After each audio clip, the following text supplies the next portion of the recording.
Nakut kilum jang kajing shai, Shipai Chrysanthemi, Totul syafrang syajing yale, Kan basri kadani, Saudang jangi long sun tiga, Laka bolut ngin se, Nitip jing ika long jing job, Kan job lut ya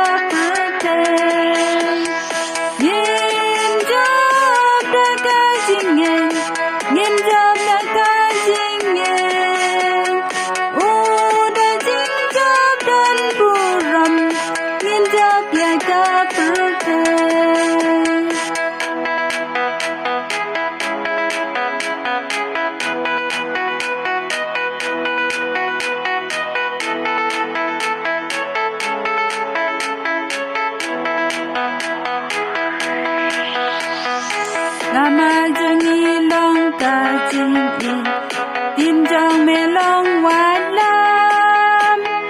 Yin ya ha sura ka jing jom, bad re kui ter ta jam.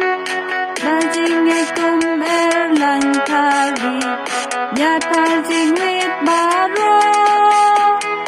Da jing e jing ya pi la jom, lang se ro ya baro.